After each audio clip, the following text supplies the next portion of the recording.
I keep saying it, but Quest 3 really does feel like it's reaching a whole new level. Not because this is the biggest or the flashiest game, because it's not, but what it does, the little things like the interactions and the environments, it shows where Quest 3 games are really starting to go. And of course, I'm talking about Thief VR Legacy of Shadows. It seems like more and more often, the Quest 3 is hitting a new level in some way. And this game really reinforced just how far the Quest 3 library is coming. Quest 3 games are starting to feel deeper, more tactile, and more atmospheric. Not everything needs to be a huge visual showcase to prove that the hardware is growing. Sometimes it's the mechanics or the interactions that really show the leaps and bounds ahead. And Thief VR Legacy of Shadows is one of those games that quietly proves the Quest 3 is leveling up yet again. Before we keep going, a quick shout out to the developer for supporting the channel and sponsoring today's video. As a massive fan of the Thief games, ever since the original Thief game came out on PC and I played it and loved it, I had high expectations for this game on the Quest 3. And while it's not perfect, it really reminds me of what made Thief special, but now being inside of the actual world. Like I said, it's not the most beautiful Quest 3 game, but the atmosphere actually works quite well. One of the biggest things about Thief in VR that really struck me as next level was the tactile interactions. This is real proof of the actual depth that VR brings to flat gaming. That's stuff like lockpicking, for example. Now, I have a background in locksmithing. I owned a locksmith company for 5 years. And while lockpicking is a lot more nuanced than you can get in any game, including in VR, this does a great job at giving you the feeling of lockpicking. And as you progress through the game and it gets harder and harder to pick locks with more pins, you'll be frantically trying to pick those locks as quick as possible. Of course, there are interactions peppered throughout this entire game that feel next level. Things like feeling around a frame for switches to unlock a picture to get something behind it, interacting with sliding bookshelves, pickpocketing, hidden compartments, opening drawers, and climbing. It takes the game and it really makes you feel, and I'm not talking about visually and audibly because it does that too, but actually tactily feel like you're in the Thief world as much as possible while holding an actual controller, of course. This is actually one of the times that the vibrations, the haptics in the controllers on the Quest 3 really helped, because they use the haptics in a really cool way when you're picking locks, when you are trying to find hidden switches, and you're doing different puzzles throughout the game to unlock doors or work your way through the story.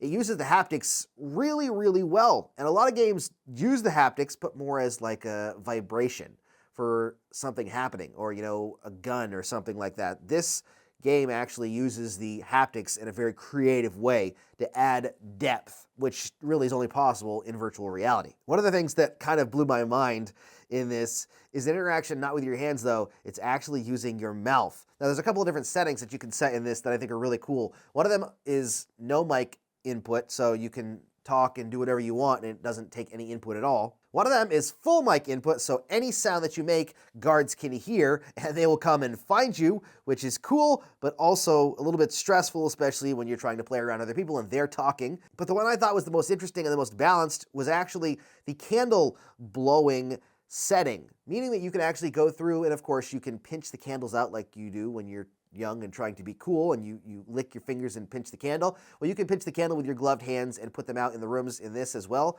Or you can actually blow and blow out the candles. It does sometimes alert guards if they're close enough, so you can blow physically, and it actually works really well and feels really cool. There's also a whistle that's a bird whistle that you can call Magpie, which is the bird, to you, and she'll give you a coin. And that whistle, when you hold it up to your mouth, you actually blow physically and it blows the whistle. Now that does alert guards as well. But that was one of the coolest things that cemented the interactions being crazy in this game and really truly feeling like something new. Now, speaking of interacting with the environment, you're gonna do a lot of interacting, whether you're climbing, whether you're opening doors.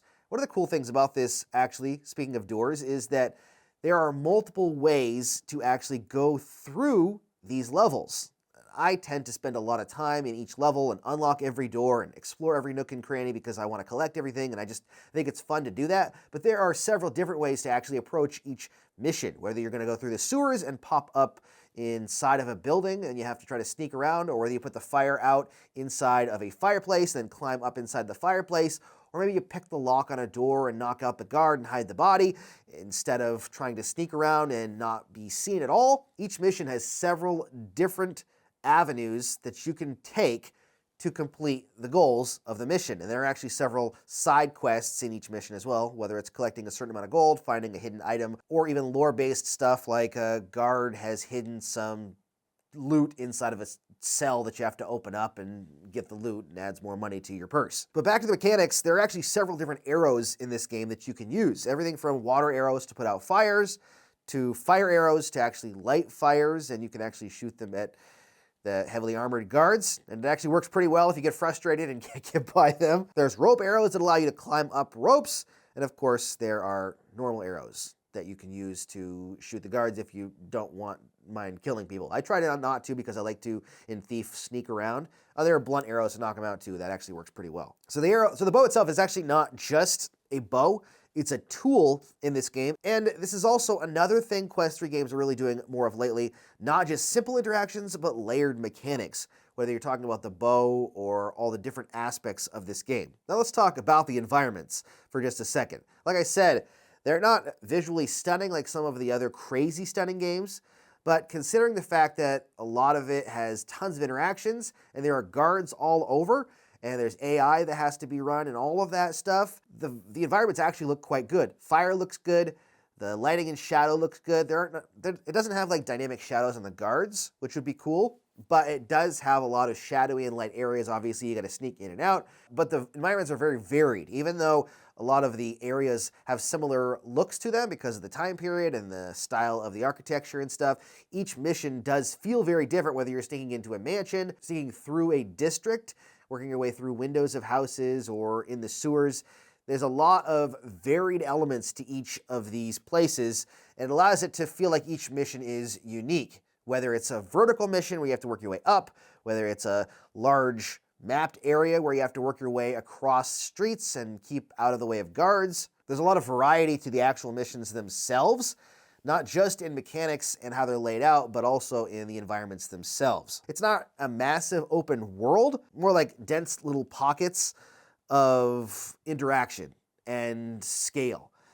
You're not going to be walking miles in this city. You're going to have specific missions in specific quarters and specific buildings and areas, but overall the area is quite large, and you'll be working your way around all of it, back and forth, and finding different pieces and unlocking different doors and working your way around to try to complete the mission. Really, for me, the reason that this game feels like a step forward is not because of the environments, although those are really detailed. There's so much to look at, posters and tons of stuff to find, and it does look good when you compare it to a lot of other Quest 3 games. And it's not even the guards or the story, which is really fun, or the return of Stephen Russell, which is awesome and was amazing to hear him talking in my head with such a familiar voice after all these years. For me, it comes down to one thing: the interactions. This game proves to me that Quest 3 games are leveling up, not just visually, not just story-wise, not just with side quests and lots of stuff to explore and reasons to go back,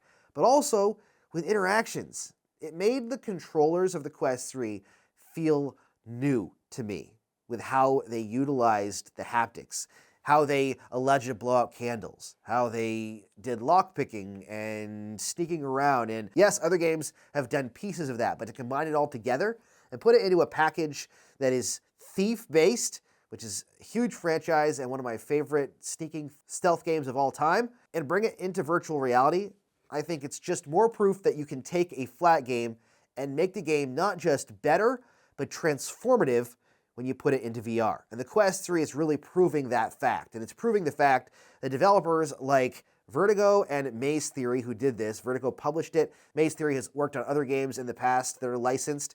This, by far, in my opinion, is their best licensed title.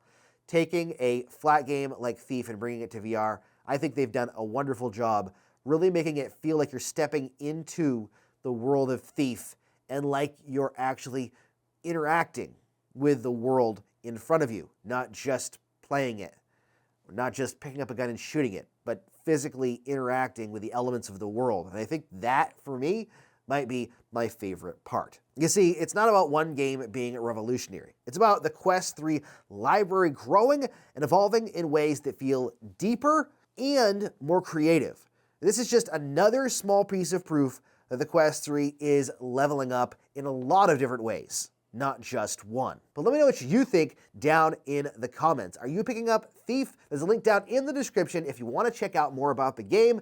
I am going to jump back in and continue to play until I beat it because I love Thief. And I can't wait to explore those levels that I didn't quite get all of those collectibles in again as well. But let me know what you think down in the comments. Thank you so much for watching. Don't forget to subscribe for future videos and give this video a thumbs up so that more people can see it. And as always, happy questing.